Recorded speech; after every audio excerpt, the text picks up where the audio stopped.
Choice Magazine Listening Cassette Version, Issue 342, Spring 2023. Choice Magazine Listening is a free audio anthology solely for the use of adults prevented from reading by visual or physical disability.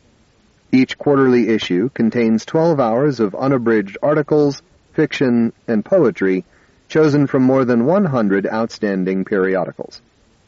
CML presents a wide range of significant writing without necessarily endorsing the viewpoints expressed. The writing may contain strong language and adult situations. No part of the selections on these tapes may be reproduced in any manner whatsoever. This recording is tone-indexed. On any track containing 2 or more articles, the beginning of the second article, as well as the beginnings of subsequent articles on that track, will be indicated by a beep audible when your cassette player is in the fast-forward or rewind mode. If you have the digital talking book player, you may switch to the cartridge version simply by calling the number below. To upgrade to a digital talking book player for the full CML listening experience, please call your talking book library. If you have an address change, and especially if you move seasonally, please call CML between the hours of 9 a.m. and 4 p.m. Eastern Time. Our toll-free number is 1-888-724-6423. Or you can email us at choicemag@aol.com. You can also visit us at www.choicemaganelistening.org and sign up for our email newsletter to be notified when new issues and archives are released. You can also find us on social media at facebook.com/choicemaganelistening or on Twitter at twitter.com/choicemaglisten. Track 1. Tongue Stones by Sumant Prabhakar, Orion, 11 minutes. Rain, Fiction by Colin Barrett, Granta, 26 minutes. Rain, First Morning, a poem by Joanna Klink, poetry, 2 minutes.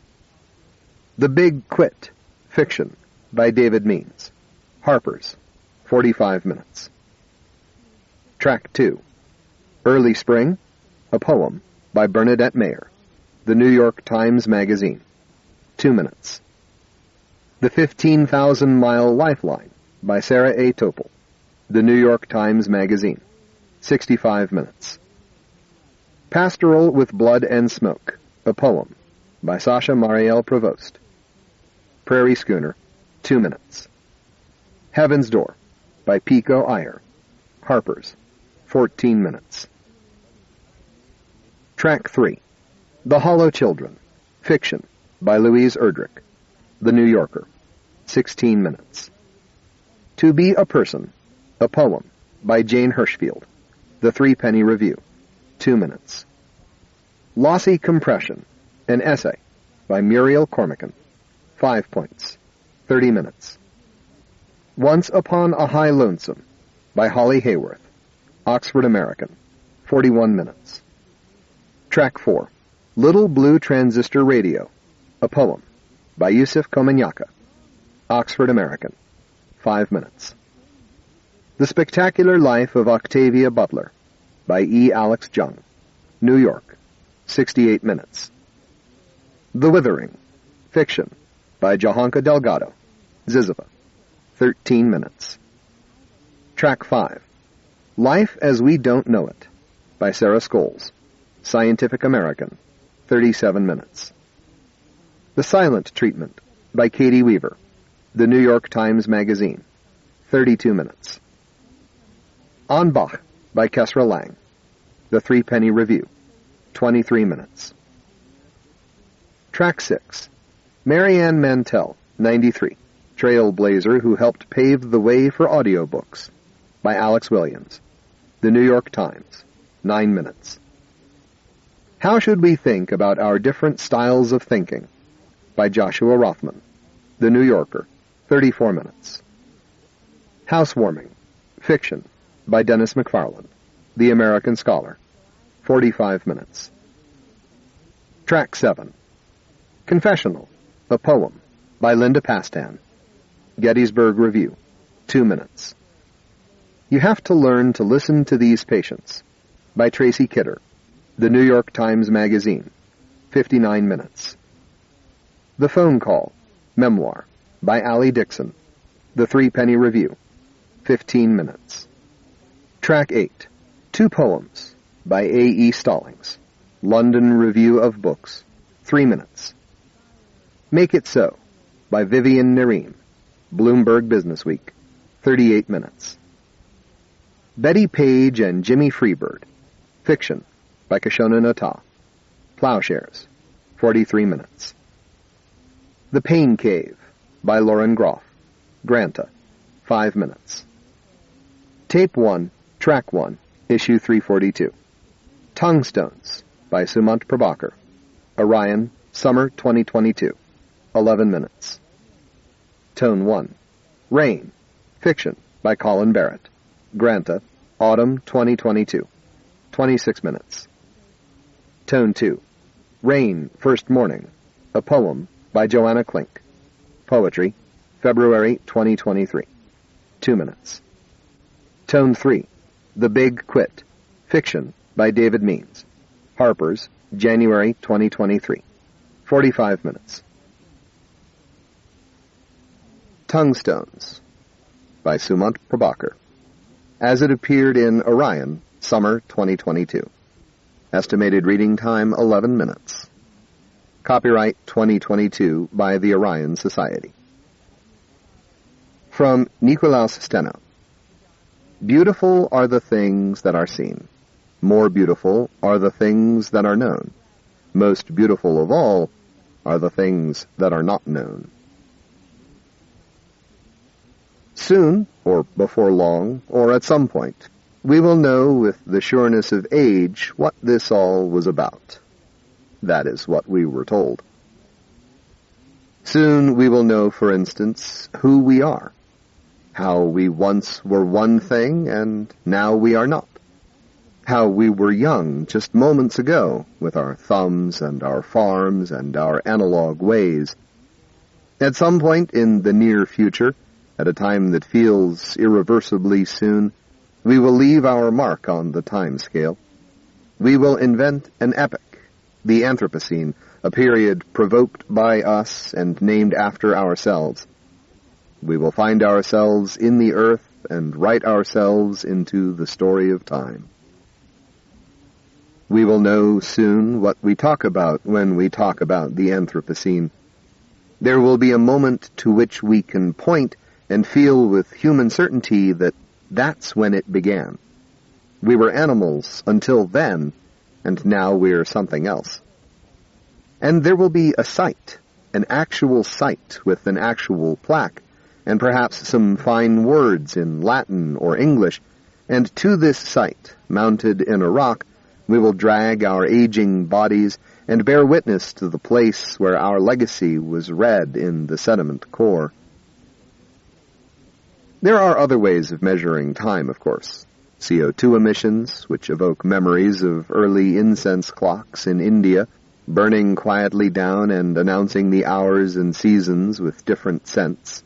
Or bird extinctions, memorialized in the hollow ornaments of cuckoo clocks. Our first known timekeepers were rocks, whose shadows our Holocene ancestors traced across the verdant ground. In there, we were told by the early stratigraphers, can be found the annals of geologic growth. We were told to look to the rocks to place ourselves in time, because they bear the marks of atmospheric change. But so do stories. This story begins, perhaps like all stories, a very long time ago, in the hard center of a rock. Captivated by the small white gems exposed as they chiseled bricks off the cliffs, the naturalists of Imperial Rome gave them a name, glossopetri, or tonguestones, for their rounded triangular shape. In their setting, they were thought at first to have bloomed from the recesses, incubating discreetly for unknowable reasons. Pried loose, they were sold at market as dragon scales, changing color from one hand to the next. Pliny the Elder saw the skies in them, writing that they fall from the heavens during the moon's eclipse, and noting that they were especially useful for the purposes of selenomancy, or lunar divination. Over the next 1,500 years, the mythology of tongue stones coalesced around the image of a loosened snake tongue that somehow had wormed its way inside a rock, and that, when ground into powder and ingested, gave off various anti-venomous properties. An example of what was known as sympathetic magic, the powder was sold as an antidote to the many toxins the riffraff of Renaissance Italy favored: hemlock, arsenic, nightshade, gypsum, and certainly the extracted venom of snakes and scorpions. You might see guests at dinner parties unreservedly sprinkling it into their goblets or tipping it into the ears and nose of someone who'd passed out at the table, hoping for them to come back. The 1% of the 16th century might have even owned a set of whole stones, which they'd hang from the branches of Natternsungenbaum, little silver trees displayed at the buffet. With each glass of wine served, they'd pluck a stone from the tree and steep it for several seconds in the liquid, and if the stone changed color or broke into sweat, it was a sign of poison. Removed from the earth and sold to the highest bidder, the mysterious stones became a means of self-preservation. "Help me stay here longer," we asked them. "Buy me more time." Despite the alexipharmic dreams, it was a time of great intellectual renewal, with Cartesian science and its rigorous stance on hunches casting new light on old ways. Set aside anything that admits of the slightest doubt.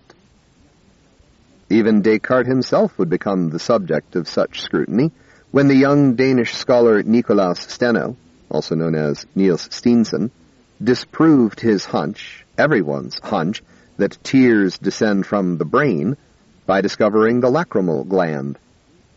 Steno would go on to discover the parotid duct as well during an inquiry into a sheep's head. He was aiming for the brain, but found himself drawn downward to the tongue. Perhaps it was something about the channeling of liquids. At this point in his life, when he wasn't in surgery, he was researching the anatomy of hot springs for another dissertation. "By inserting a probe," he writes, "I observed that the point is no longer enclosed in the narrow sheath, but moves freely in a spacious cavity. And pushing the instrument further forward, I had once heard it clink against the teeth themselves." He informed his mentor, Gerard Blasius, who immediately dismissed it as a clinical error, only to find out that Blasius would soon take sole credit for the discovery. A legal battle ensued, engendering in Steno what would become a lifelong desire to prove: I was there then. 400 years later, we still refer to the parotid as Steensen's duct. Steno's reputation soon spread across Europe. Attending one of his lectures, the French physician André Grandorge reported, "He has acquired a technique above the ordinary. Neither a butterfly nor a fly escapes his skill. He would count the bones of a flea, if fleas had bones." He became personal physician to the Medicis, in whose estate he began accruing a cabinet of such curiosities, more Cartesian proofs, which members of the public would admire behind glass. In 1666, when a fishing boat caught a great white shark off the coast of Livorno, the fishermen hauled it ashore, tied it to a tree, beat it to death, and dismembered its head, which they sent to Steno for his cabinet. The rest of the 1,700-pound body, worthless to them, was dumped back in the sea. A few others that century had speculated that shark teeth looked awfully like tongue-stones, and when Steno saw the many rows of them up close in the operating theater, the resemblance was inarguable. He would become preoccupied by the baffling lineage over the next few years. How could a discarded tooth end up inside a rock? It was precisely the kind of reconcilable puzzle for which the method of doubt was designed. Rocks began to replace the limbs that once had occupied his surgery as he pored over their cross-sections in search of non-existent entrances. Steno writes that the specimens day by day presented points of doubt to me as they followed one another in indissoluble connection.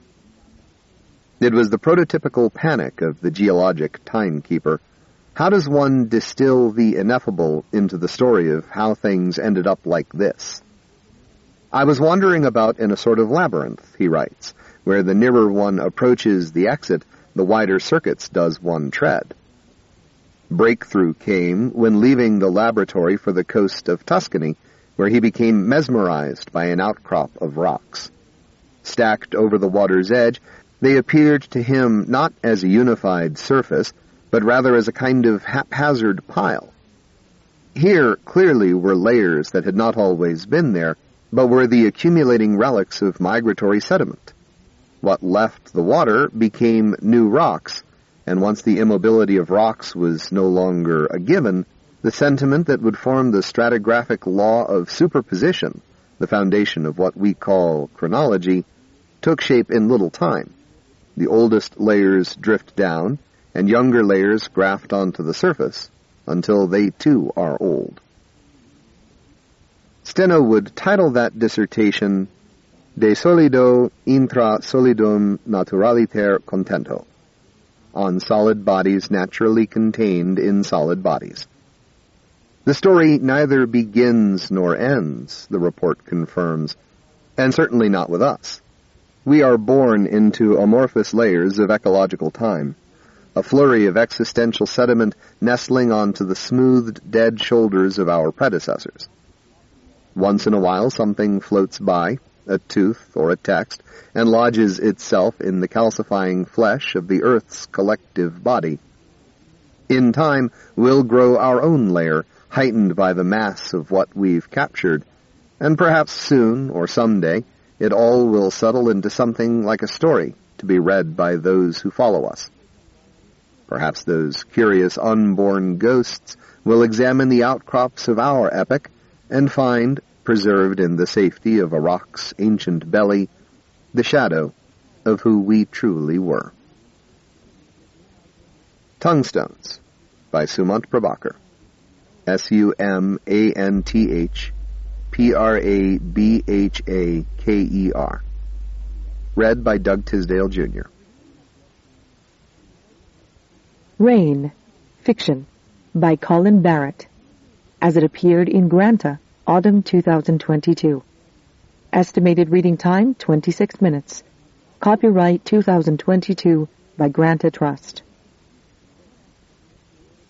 As Scully and Charlie Vaughan passed under the trees in the town square, the afternoon seemed to switch on and off around them. It had rained while they were in the shops, and the leaves above their heads had that dark, weighted gleam they got after rain. The sun, a fitful flicker in the gloomy upper tangles of the branches.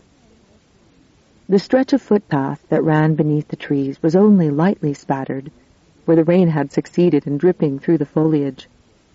The rest of the footpath, exposed to the elements, was a blasted wash of concrete, scoured to a dark shine.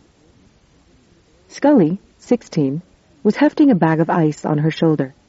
Charlie, Scully's 13-year-old sister, was carrying 2 shopping bags containing a 2-liter bottle of Coke and a big carton of milk, several packets of chocolate digestive biscuits, a bunch of unripe, hard green bananas, a slab of butter, cheese, a squirty thing of mayonnaise, and a box of tea bags. There was a small fountain in one corner of the square. As they often did, separately and together, the Vaughan sisters paused to inspect the stone bowl of water. With a familiar, and by now almost gratifying, charge of disappointment, Scully immediately saw that the small, dull discs littering the trembling floor of the fountain were almost all coppers. Worthless 1s and 2s, nothing you'd chance a wet elbow for. Next to the fountain was an old, mutilated public payphone. "See that?" Scully said. "What?" Charlie said. That, Scully said. There was a rectangular white card, a little smaller than a postcard, taped to the payphone's battered housing. What's that now? Charlie said, leaning in and screwing up her eyes. A sentence was printed in black type on the card. If Asha calls, tell her go home, Charlie read. Who's Asha? Scully let the bag down onto the footpath. Her neck and jaw on her left side stung, and the collar of her t-shirt was damp and nubbled, like a teething baby had been chewing at it. That note's been there for the last week, she said. I've been trying to work it out. What's there to work out? Charlie asked. If Asha calls, you tell her go home. It's just that whoever made this note put it here because they reckon there's a decent chance Asha will call this particular phone, Scully said. Okay, Charlie said. But why would Asha be ringing this payphone?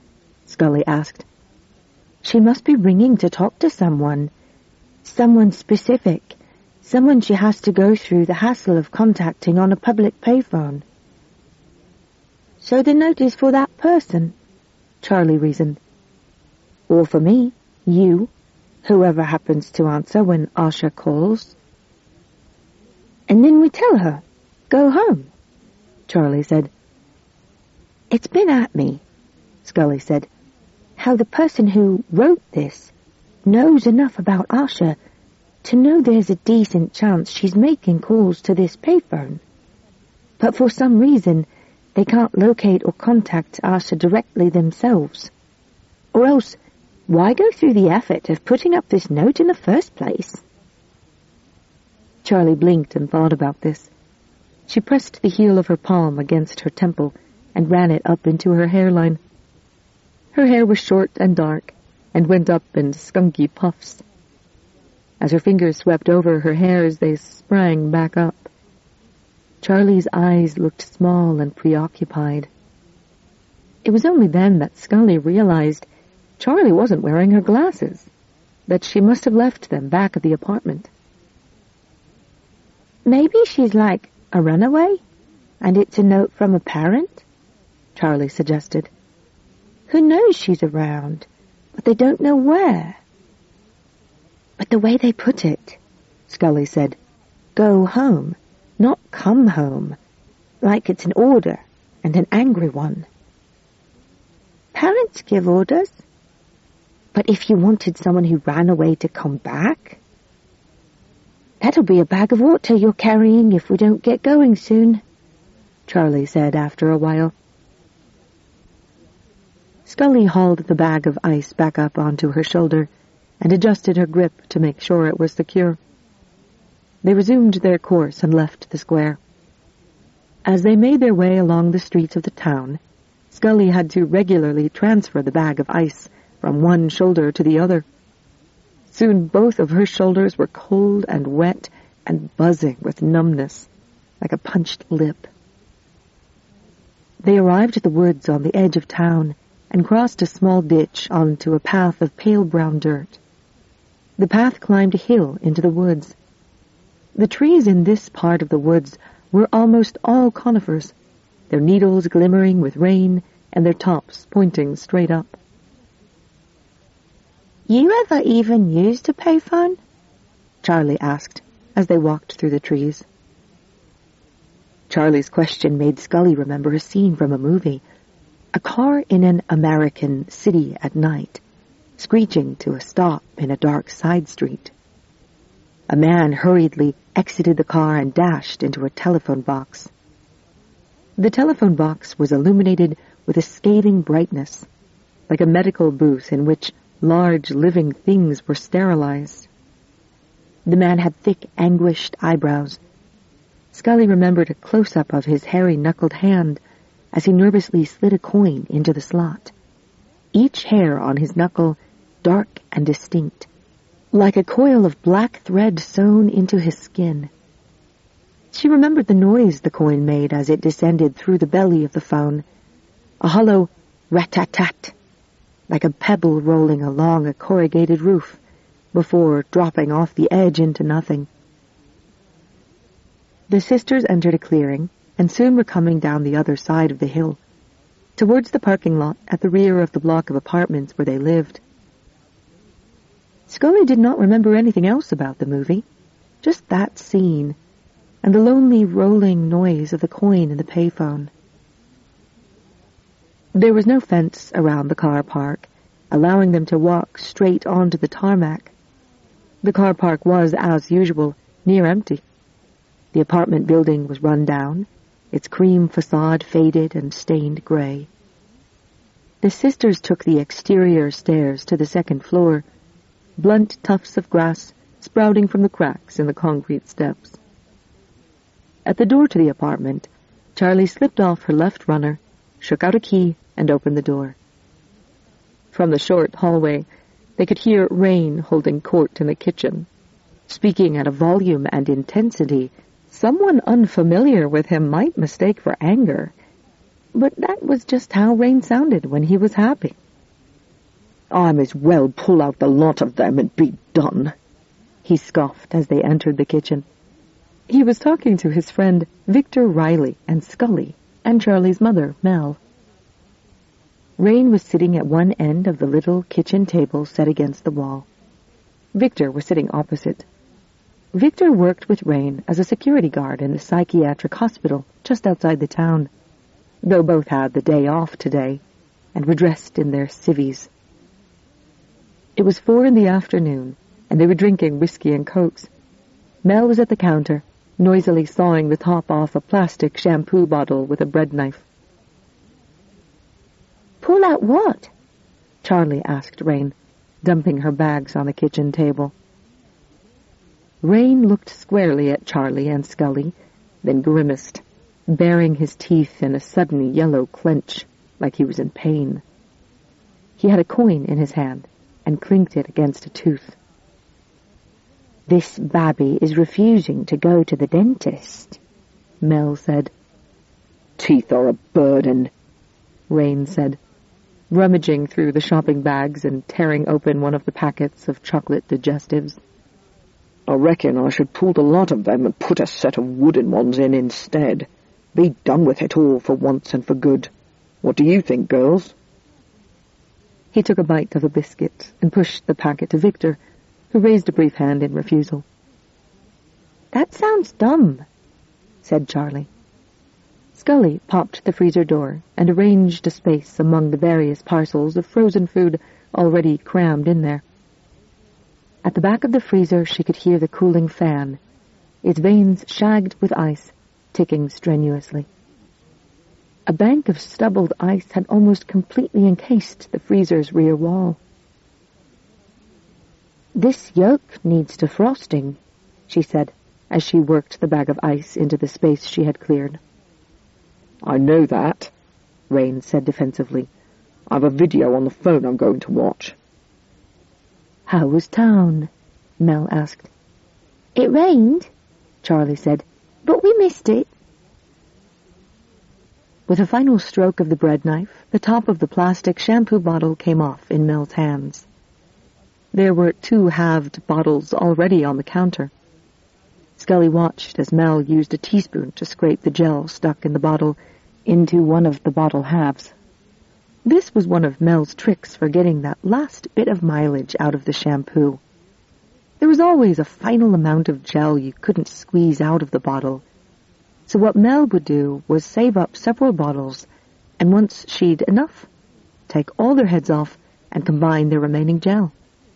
The bottles tended to be a mix of different brands, whatever was on sale at a given time, so they all smelled different, but that didn't matter.